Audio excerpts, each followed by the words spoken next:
Hello दोस्तों, इस video में हम लोग बात करेंगे Mumbai Indian women versus royal Challengers Bangalore women के बीच जो एलिमिनेटर मुकाबला खेला जाएगा उसके बारे में।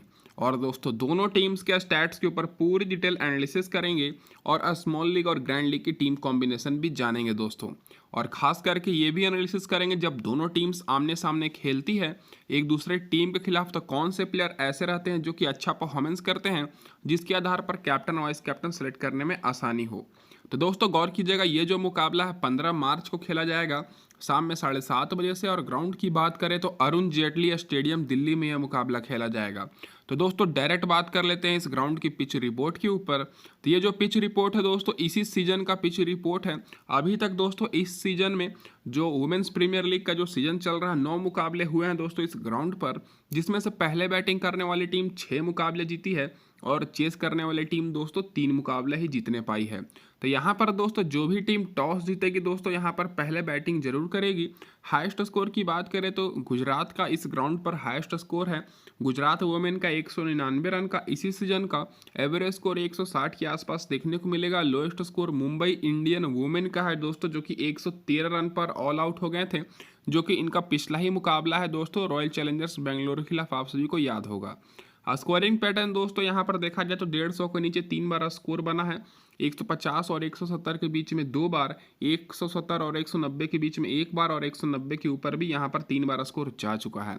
इसका मतलब ये कि अगर बैट्समैन अच्छे फॉर्म में रहते हैं तो यहाँ पर आपको हाई स्कोरिंग मैच भी देखने को मिलेगा। तो दोनों टीम्स के दोस्तों प्लेयर्स पिछले मुकाबले इसी ग्राउंड पर खेले थे जिसमें बेंगलोर की टीम बहुत ही शानदार परफॉर्मेंस की थी। तो देखने वाली बात यह रही कि इस मुकाबले में कौन सी टीम जीतती है और आपको क्या लगता है दोस्तों कमेंट करके जरूर बताइए। रिसेंट के जो 3 मुकाबले हुए हैं दोस्तों इस ग्राउंड पर 3 में से 2 मुकाबले चेस करते हुए टीम जीती है। पिछला मुकाबला इस ग्राउंड पर दिल्ली कैपिटल वुमेन दोस्तों 7 विकेट से जीती। उससे पहले आरसीबी वुमेन जीती थी इस मुंबई के खिलाफ भी 7 विकेट से। और उससे पहले गुजरात वुमेन की टीम जीती थी 8 रन से। तो स्टार्टिंग में दोस्तों इस ग्राउंड पर यह देखा जा रहा था कि दोस्तों पहले बैटिंग करने वाली टीम जीत रही थी, लेकिन रिसेंट में चेस करने वाली टीम भी इस ग्राउंड पर जीत जा रही है। अब दोस्तों पेस वर्सेस स्पिन की बात करें तो दोस्तों जो रिसेंट के 3 मुकाबले हुए हैं उसमें से फास्ट बॉलर को मिला है 17 विकेट और स्पिनर्स को भी मिला है 17 विकेट। और इंटरेस्टिंग बात यह है कि फर्स्ट इनिंग में दोस्तों फास्ट बॉलर को मिला है 11 विकेट और स्पिनर्स को 13 विकेट। और सेकेंड इनिंग में 6 विकेट और स्पिनर्स को 4 विकेट। तो दोस्तों आपको मैं बता दूं कि जो टीम पहले बॉलिंग कराएगी उनके फास्ट बॉलर के साथ साथ स्पिनर्स पर भी आपको ज़्यादा फोकस करना है। और जो टीम दोस्तों यहाँ पर सेकेंड इनिंग में बॉलिंग कराएगी उनके आपको बैट्समैन पर फोकस करना है, उनके बॉलर्स पर नहीं फोकस करना है, क्योंकि सेकेंड इनिंग में इस ग्राउंड पर उतनी विकेट नहीं मिलती है। अब इसके बाद डायरेक्ट आगे बात कर लेते हैं दोस्तों वीडियो में बढ़ने से पहले कि जो लोग भी टेलीग्राम पर नहीं जुड़े हैं जल्द से जल्द जुड़ जाइए। लिंक मैंने डिस्क्रिप्शन में दिया हुआ है। यहाँ पर आप सभी को टॉस के बाद बिल्कुल फ्री में टीम्स मिलेगी। और अभी आईपीएल भी दोस्तों कुछ ही हफ्ते में स्टार्ट होने वाला है, तो उसके लिए भी शानदार गिवे भी यहाँ पर आएगी। और नोटिफिकेशन बेल को भी ऑन कर लीजिएगा दोस्तों चैनल को सब्सक्राइब करके, ताकि आगे के सारे नोटिफिकेशन आपको मिलती रहे। अब इसके बाद आगे बात कर लेते हैं दोनों टीम्स के हेड टू हेड रिकॉर्ड्स के ऊपर। तो अभी तक दोनों टीम्स के बीच 4 मुकाबले खेले हैं, जिसमें से 3 मुकाबले मुंबई इंडियन की टीम जीती है और बेंगलोर वुमेन की टीम दोस्तों 1 मुकाबला जीतने पाई है, जो कि इनका पिछला ही मुकाबला था जिसमें एलिसा पेरी ने 6 विकेट ली थी। तो पिछला 2 मुकाबला की बात करें तो इस सीजन 2 मुकाबले हुए हैं। 1 मुकाबला मुंबई जीती है 7 विकेट से और 1 मुकाबला बेंगलोर वुमेन की टीम जीती है 7 विकेट से। रिसेंट फॉर्म यहाँ पर देख सकते हैं, मैंने लिख रखा है। मुंबई की टीम पिछला मुकाबला हार कर आ रही है आरसीबी से ही, और आरसीबी की टीम पिछला मुकाबला मुंबई से ही जीत कर आ रही है। अब दोस्तों अब इसके बाद बात कर लेते हैं interesting head to head analysis के ऊपर, जहां पर हम लोग देखेंगे जो दोनों टीम्स इसी सीजन जो 2 मुकाबले खेले हैं उस 2 मुकाबले में कौन कौन से प्लेयर्स अच्छा परफॉर्मेंस किए थे। तो इसे देखकर आपको अंदाजा लग जाएगा कौन से प्लेयर एक दूसरे टीम के खिलाफ अच्छा परफॉर्मेंस करते हैं। तो सबसे पहले मुंबई की तरफ से बात करें तो यष्टिका भाटिया 1 मुकाबले खेली थी, 31 रन बनाए थी। एच मैथ्यूज का रिकॉर्ड अच्छा है, दोनों मुकाबले में 26 रन स्कोर की थी और बॉलिंग से भी शानदार परफॉर्मेंस की थी। और एन स्कीवियर ब्रंट दोस्तों 27 रन और 10 रन बनाई थी बेंगलुरु के खिलाफ। और हरमनप्रीत कौर 1 ही मुकाबला खेली थी, जो कि इनका पिछला मुकाबला था, फ्लॉप हो गई थी, 0 रन पर आउट हो गई थी। Amelia Kerr 40 run not out, 2 run. Pooja Vastrakar 8 run. तो देखा जाए तो दोस्तों जो 1 मुकाबला मुंबई इंडियंस की टीम जो जीती थी 7 विकेट से, उसमें मुंबई के बैट्समैन देख सकते हैं अच्छा परफॉर्मेंस किए थे और पिछले मुकाबले में इनकी पूरी बैटिंग लाइनअप फ्लॉप हो गई थी। और वहीं बेंगलोर की तरफ से बात करें तो दोस्तों स्मृति मंदाना दोनों मुकाबले में फ्लॉप रही हैं, सोफी डिवाइन भी दोनों मुकाबले में फ्लॉप रही हैं, देख सकते हैं यहाँ पर मुंबई इंडियन वुमेन के खिलाफ। और एस मेघना एक मुकाबले खेली थी, 11 रन बनाई थी।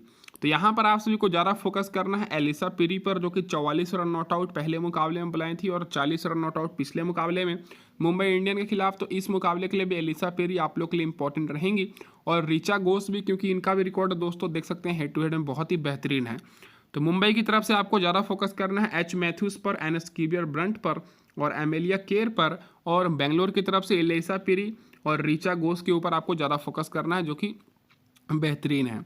और बॉलिंग से बात करें तो दोस्तों एनएस कीवियर ब्रंट को 2 मुकाबले में 3 विकेट मिली, पूजा वस्ताकर को 2 विकेट मिली और बाकी सारे बॉलर्स को 1 विकेट मिली।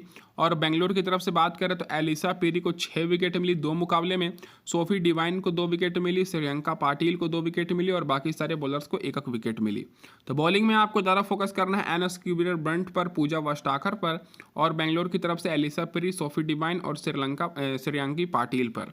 तो ये दोस्तों होगी हेड टू हेड रिकॉर्ड्स। अब इसके बाद डायरेक्ट बात कर लेते हैं आगे मुंबई इंडियन वुमेन की क्या रहेगी इस मुकाबले में प्लेइंग 11। तो इधर से आपको ओपनिंग करते हुए यष्टिका भाटिया इस मुकाबले में दिख सकती हैं।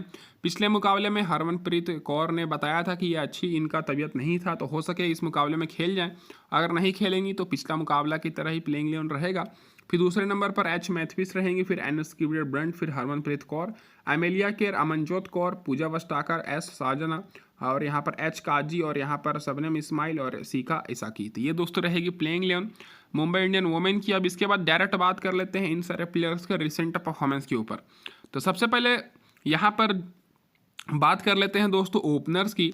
तो ओपनर की बात करें तो यष्टिका भाटिया तो आप सभी को पता है पिछला मुकाबला नहीं खेली थी, इनका दोस्तों तबीयत उतना अच्छा नहीं था। तो उससे पहले दोस्तों 49 रन की पारी खेली थी, 9 रन की, 6 रन की, 31 रन की। तो ओवरऑल देखा जाए तो इनका दोस्तों इस सीज़न का रिकॉर्ड अच्छा ही रहा है, एवरेज अच्छा खासा रन बनाई है। तो अगर इस मुकाबले में खेलती हैं तो आप लोग के लिए इंपॉर्टेंट पिक रहेंगी। बाकी एच मैथ्यूज की बात करें पिछले मुकाबले में 26 रन बनाए थे और 1 विकेट ली थी। उससे पहले 18 run, 4 run, 29 run, 26 run, 55 run.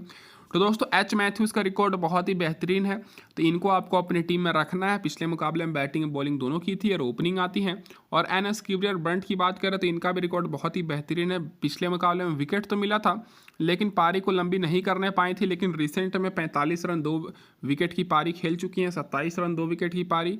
तो इस मुकाबले के लिए आप लोगों को बता दूं कि टॉप ऑर्डर से 2 यहाँ पर ऑलराउंडर्स को लेकर चलना है, एच मैथ्यूज को और एनएस कीवियर ब्रंट, जो कि दोनों को दोनों बेस्ट रहने वाली हैं इस मुकाबले के लिए। अब हरमनप्रीत कौर की बात करें तो भले ही पिछले मुकाबले में 0 पर आउट हो गई हूँ, लेकिन उससे पहले 95 रन नॉट आउट की पारी खेल चुकी हैं, 33 रन की भी, 46 रन की भी, 55 रन की भी इसी सीजन। तो बहुत ही अच्छी फॉर्म में है। तो हरमनप्रीत कौर इस मुकाबले के लिए आप लोग के लिए ट्रम्प प्लेयर साबित हो सकती हैं, स्मॉल लीग के साथ साथ ग्रैंड लीग के लिए भी। तो आपको दोस्तों अपनी टीम में हरमनप्रीत कौर को जरूर रखना है। अब लो ऑर्डर से बात करें तो एमेलिया केर का दोस्तों भी रिकॉर्ड बहुत ही बेहतरीन है। भले ही पिछला 2 मुकाबले से ये फ्लॉप चल रही हूँ, लेकिन इनका हेड टू हेड में रिकॉर्ड बहुत ही बेहतरीन है। 40 रन नॉट आउट बनाई थी और उसके बाद देख सकते हैं रिसेंट में 39 रन की भी पारी खेली है और 21 रन 4 विकेट का भी पारी खेली है। तो एमेलिया केर की बात करें तो ये भी इस मुकाबले के लिए इंपॉर्टेंट पिक रहेंगी। तो दोस्तों जो टॉप के यहाँ पर 4 आपको दिख रही हैं, चारों के चारों आप लोग के लिए इंपॉर्टेंट रहेंगी और हरमनप्रीत कौर भी इंपॉर्टेंट रहने वाली है। खास करके ग्रैंड लीग में आप लोग इनको कैप्टन वाइस कैप्टन बना सकते हैं। पूजा वस्ताकर की बात करें तो इनका रिकॉर्ड उतना कुछ खास नहीं है, पिछले मुकाबले में फ्लॉप रही थी, उससे पहले 1 विकेट मिला था, 1 विकेट मिला था। तो इनको दोस्तों अगर आपको लेना है तो अगर मुंबई इंडियन की टीम टॉस हारती है तो आप लोग इनको केवल ग्रैंड लीग में ही लीजिएगा। और वुमेन्स की टीम में आपको ज़्यादातर ऐसे प्लेयर्स को लेना चाहिए जो कि हर मुकाबले में परफॉर्मेंस कर रही हैं, क्योंकि कुछ ही गिनी चुनी प्लेयर्स ही परफॉर्मेंस करती हैं। और अमनजोत कौर की बात करें तो पिछले मुकाबले में 4 रन बनाने पाई थी और उससे पहले विकेट नहीं मिला था, तो इनका भी परफॉर्मेंस कुछ खास नहीं है। तो ये भी केवल ग्रैंड लीग के लिए ही इंपॉर्टेंट रहेंगी। और एस साजना की बात करें तो बैटिंग ऑर्डर बहुत ज़्यादा नीचे है, बॉलिंग ज़्यादा कराती नहीं है और पिछले मुकाबले में 30 रन की पारी खेली थी, क्योंकि इनका पूरा बैटिंग लाइनअप फ्लॉप हो गया था, लेकिन हर बार ऐसा नहीं होगा। तो एस साजना भी आप लोग के लिए ग्रैंड लीग के लिए ही इंपॉर्टेंट रहेंगी। एच काजी की बात करें तो इनका भी कुछ अच्छा रिकॉर्ड नहीं रहा, तो ये भी ग्रैंड लीग के लिए। और एस इस्माइल की बात करें तो इस मुकाबले के लिए स्मॉल लीग के लिए बेस्ट हो सकती हैं। और एस इसाकी, दोनों में से आपको एक को स्मॉल लीग में लेकर चलना है, क्योंकि बॉलर्स की बात करें तो एस इसाकी का रिसेंट अच्छा रिकॉर्ड है, 3 विकेट 2 विकेट ली है। लेकिन कंटिन्यूस की बात करें तो एस इस्माइल कंटिन्यूस अच्छा विकेट ले रही हैं, तो एस इस्माइल पर आप लोग फोकस कर सकते हैं स्मॉल लीग की टीम में। अब इसके बाद बात कर लेते हैं जो प्लेयर यहाँ पर बेंच पर बैठी हुई हैं उनका मैंने रिकॉर्ड लिख रखा है इसी वोंग का। और यहाँ पर प्रियंका बाला पिछला मुकाबला में खेली थी तो इनका मैंने यहाँ पर बेंच पर फिलहाल कर दिया है। और अगर इस मुकाबले में खेलती हैं तो अच्छा रहेगा, पिछले मुकाबले में तो 11 रन बनाई थी। अब बात कर लेते हैं दोस्तों यहाँ पर रॉयल चैलेंजर्स बेंगलोर वुमेन की क्या रहेगी इस मुकाबले में प्लेइंग 11। तो इधर से आपको ओपनिंग करते हुए स्मृति मंदाना के साथ सोफी मोनेलिक्स दिखेंगी, फिर एलिसा पेरी, फिर सोफी डिवाइन, रिचा घोष और जॉर्जिया वरेहम, दिशा कास्टा, उसके बाद श्रेयंका पाटिल, उसके बाद ऐसा शोभना, एसबी फोकारकर, उसके बाद रेणुका सिंह ठाकुर। तो ये रहेगी प्लेइंग 11। और पिछला मुकाबला बेंगलोर जीत कर आ रही है मुंबई के खिलाफ ही, तो हो सके चेंजेस ना देखने को मिले। अब इसके बाद बात कर लेते हैं इन सारे प्लेयर्स के रिसेंट परफॉर्मेंस के ऊपर। तो सबसे पहले ओपनर की बात करें तो स्मृति मंदाना का दोस्तों देखा जाए तो हेड टू हेड में रिकॉर्ड तो अच्छा नहीं रहा है और पिछला 2 मुकाबले में भी ये फ्लॉप रही हैं, तो ये हो सकती हैं दोस्तों इस मुकाबले में भी फ्लॉप। लेकिन दोनों टीम्स के जो कप्तान है हरमनप्रीत कौर और स्मृति मंदाना, दोनों कैप्टन और वाइस कैप्टन के लिए मेगा ग्रैंड लीग के लिए बेहतरीन रहेंगी। तो आप लोग इनको captain vice captain grand league में जरूर लेकर चलिएगा और स्मॉल लीग की टीम में भी आप लोग इनको ले सकते हैं। सोफी मोनेलिक्स की बात करें तो पिछले मुकाबले में 1 ही विकेट ली थी। और बात कर लेते हैं तो दोस्तों पिछले मुकाबले में 1 विकेट ली थी। और नीचे से बात करें तो एलिसा पेरी की बात करें तो दोस्तों पिछले मुकाबले में 6 विकेट इनको मिला था और 40 रन बनाई थी। तो दोस्तों एलिसा पेरी ओवरऑल अच्छा परफॉर्मेंस की थी और पिछले मुकाबले में इन्हीं के कारण दोस्तों बेंगलोर की टीम जीती थी। तो इस मुकाबले में भी एलिसा पेरी पर आपको ज़्यादा फोकस करना है और हेड टू हेड में इनका हमेशा से ही मुंबई के खिलाफ अच्छा रिकॉर्ड रहा है। तो दोस्तों यहाँ पर एलिसा पेरी पर आपको ज़्यादा फोकस करना है, स्मृति मंदाना पर। और सोफी मोनेलिक्स को भी आप लोग ले सकते हैं क्योंकि ऑलराउंडर हैं, बैटिंग और बॉलिंग दोनों करती हैं। रिसेंट में 33 रन 3 रन 1 विकेट 2 विकेट की पारी खेल चुकी हैं, तो इस मुकाबले में भी अच्छा परफॉर्मेंस कर सकती हैं। सोफी डिवाइन की बात करें तो कंटिन्यूअस एवरेज परफॉर्मेंस रहा है, मतलब 2-3 विकेट हमेशा ली हैं। पिछले मुकाबले में बैटिंग से फ्लॉप रही थी लेकिन बॉलिंग से विकेट ली थी। उससे पहले 26 रन, फिर 23 रन, फिर 2 रन, फिर 2 विकेट, 1 विकेट, 2 विकेट। तो हर मुकाबले में ये विकेट ली हैं, तो ये भी इंपॉर्टेंट पिक रहेंगी, तो इनको भी आपको अपनी टीम में लेकर चलना है। इस मुकाबले में हो सकता है 20-25 रन आपको इनके बैट से देखने को मिले। रिचा घोष की बात करें तो बहुत ही बेहतरीन विकेट कीपर हैं। पिछले मुकाबले में 36 रन की पारी खेली थी मुंबई के खिलाफ ही, उससे पहले 51 रन की, फिर 30 रन की, फिर 21 रन की। 30 मुकाबले के लिए रिचा घोष विकेट कीपर से सेफ ऑप्शन रहेंगी, तो इनको आप लोग ले सकते हैं क्योंकि यष्टिका वाटिया तो खेल नहीं रही है, तो रिचा घोष ही इंपॉर्टेंट हो सकती हैं इस मुकाबले के लिए। जॉर्जिया वॉरेहम की बात करें तो ये भी इंपॉर्टेंट रहेंगी, भले ही पिछला 2 मुकाबले से इनको विकेट ना मिला हो लेकिन उससे पहले 48 रन 1 विकेट ले चुकी हैं, 2 विकेट 1 विकेट 27 रन। तो दोस्तों यहाँ पर मैं आपको सिंपली ये बोल दूँ कि ऑलराउंडर्स में जितने भी प्लेयर्स हैं सारे को आपको लेकर चलना है। जॉर्जिया वॉरेहम को चाहे तो आप लोग ड्रॉप भी कर सकते हैं, इनकी जगह पर एक बॉलर को ले सकते हैं। लेकिन आप लोग अगर मैं बता दूं कि आरसीबी की टीम टॉस हार जाती है तो उस बेसिस पर जॉर्जिया वॉरेहम बेस्ट हो सकती हैं। दिशा कास्टा की बात करें तो केवल ग्रैंड लीग के लिए क्योंकि बैटिंग ऑर्डर बहुत ज़्यादा नीचे है। श्रेयंका पाटिल की बात करें तो ये भी स्मॉल लीग ग्रैंड लीग दोनों के लिए क्योंकि एक मुकाबले में 4 विकेट ले चुकी हैं। आशा शोभना की बात करें ग्रैंड लीग के लिए और यहाँ पर पोखारकर की बात करें तो केवल ग्रैंड लीग के लिए।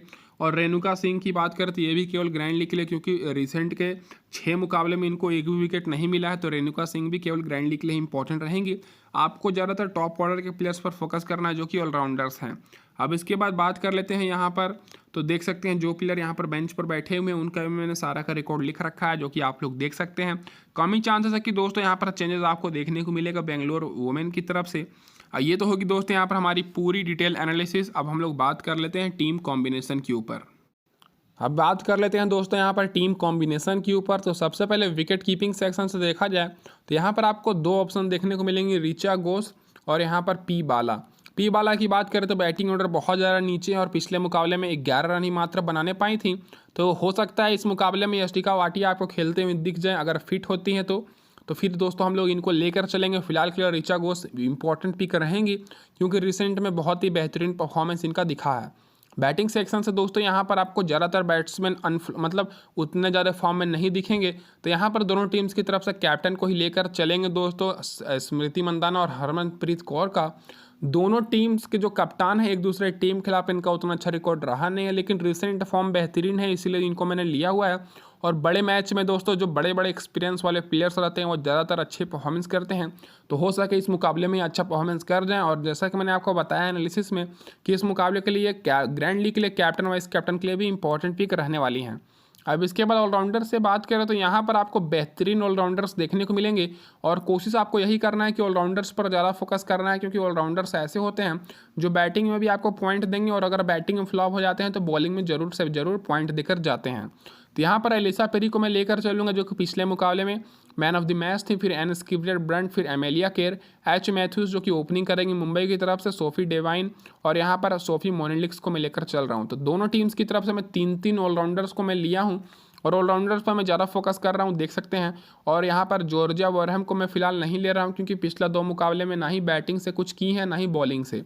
तो यहाँ पर मैं सोफी मोनिलिक्स और सोफी डिवाइन और देखा जाए तो दोस्तों यहाँ पर एलिसा पेरी को मैंने बेंगलोर की तरफ से लिया है और N skewer Brunt, Amelia Kerr और एच मैथ्यूज को मुंबई की तरफ से। अब दोस्तों बात कर लेते हैं बॉलिंग में, तो बॉलिंग में एस इस्माइल को यहाँ पर मैं ले रहा हूँ और नीचे से यहाँ पर श्रेयांका पाटिल को मैं ले रहा हूँ। तो दोस्तों इस जो टीम है इस टीम में 1-2 बदलाव होंगे जो कि आपको टॉस के बाद दिखेगा, क्योंकि टॉस इंपॉर्टेंट रहने वाली है। तो टॉस के हिसाब से आप सभी को जो टीम मिलेगी वो टेलीग्राम पर मिलेगी। तो लिंक मैंने टेलीग्राम चैनल का डिस्क्रिप्शन में दिया हुआ, आप लोग लिंक पर क्लिक करके ज्वाइन कर लीजिए। और अगर दोस्तों यष्टिका वाटिया खेलती हैं तो 2 मैंने जो यहाँ पर बॉलर लिया हुआ है, दोनों बॉलर्स में से किसी एक को ड्रॉप करके मैं वहाँ पर ले लूँगा टॉस के हिसाब से। अब बात कर लेते हैं दोस्तों कैप्टन और वाइस कैप्टन के ऊपर।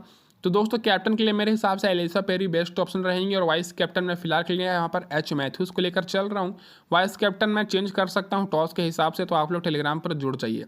ये तो होगी दोस्तों टीम कॉम्बिनेशन। अब बात कर लेते हैं टीम की प्रीव्यू के ऊपर। दोस्तों ये रहने वाली यहाँ पर हमारी टीम की प्रीव्यू, जो कि विकेट कीपर से मैंने ऋचा घोष को लेकर रखा है। अगर यस्तिका वाटिया फिट हो जाती हैं तो हो सकता है मुंबई की तरफ से खेलेंगी, तो फिर आप लोग उनको भी ले सकते हैं। मैंने बता दिया कैसे आपको लेना है।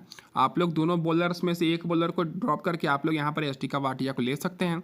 बैटिंग से मैंने दोनों टीम्स की तरफ से कैप्टन को ही लिया हुआ है। स्मृति मंदाना मैंने बेंगलुरु की तरफ से और हरमनप्रीत कौर मुंबई की तरफ से। दोनों कैप्टन का दोस्तों हेड टू हेड में एक दूसरे टीम के खिलाफ अच्छा रिकॉर्ड नहीं है, लेकिन रिसेंट परफॉर्मेंस अच्छा है, उसके आधार पर इनको मैंने लिया हुआ है। बाकी ऑलराउंडर पर मैं ज़्यादा फोकस कर रहा हूँ। 6 ऑलराउंडर को मैंने लिया हुआ है। एलिसा पेरी मेरे कैप्टन रहेंगी क्योंकि रिसेंट परफॉर्मेंस भी अच्छा और हेड टू हेड में सबसे शानदार परफॉर्मेंस इन्हीं का रहा है।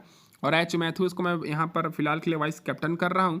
और एमेलिया केर और एन स्क्यूबर ब्रंट को भी मैंने लिया है यहाँ पर मुंबई की तरफ से, और सोफी डिवाइन और यहाँ पर सोफी मोनिलिक्स को मैंने लिया हुआ है बेंगलोर वुमेन की तरफ से। तो ये दोस्तों मेरी रहेगी पूरी बैलेंस टीम। ऐसा नहीं है कि पिछला मुकाबला मुंबई हारी है तो मैं वन साइड टीम बनाया हूँ, बिल्कुल भी ऐसा नहीं है। मैं इस मुकाबले में मुंबई वापसी भी कर सकती है क्योंकि 4 मुकाबले में 3 मुकाबले जीती है दोस्तों हेड टू हेड में मुंबई इंडियंस, आप सभी को पता ही होगा। और पिछले साल 2 मुकाबला हुआ था, दोनों का दोनों मुकाबला मुंबई इंडियंस से जीती थी। तो हो सकता है इस मुकाबले में मुंबई जीत कर फाइनल में प्रवेश भी कर जाए, तो कुछ भी हो सकता है। तो आपको क्या लगता है कमेंट करके जरूर बताइए। दोनों टीम्स की तरफ से मैंने 3 ऑलराउंडर्स को लिया हुआ है और एक बॉलर को, एस इस्माइल को और यहाँ पर श्रेयांका पाटिल को। अगर दोस्तों यष्टिका वाटिया खेलती हैं तो यहाँ पर मैं टॉस के हिसाब से एस इस्माइल नहीं तो श्रीलंका पाटिल की जगह पर उनको मैं ले लूँगा क्योंकि ओपनिंग बैट्समैन अच्छे फॉर्म में है। तो ये दोस्तों रहेगी यहाँ पर हमारी टीम कॉम्बिनेशन। अब मैं आप सभी को ये बोल दूँ कि जो लोग भी टेलीग्राम पर नहीं जुड़े हैं जल्द से जल्द जुड़ जाइए, वहीं पर आपको टॉस के बाद बिल्कुल फ्री में टीम्स मिलेगी। धन्यवाद दोस्तों वीडियो देखने के लिए, और नोटिफिकेशन बेल को भी ऑन कर दिए ताकि आगे के सारे वीडियो के नोटिफिकेशन आपको सबसे पहले मिले। धन्यवाद दोस्तों।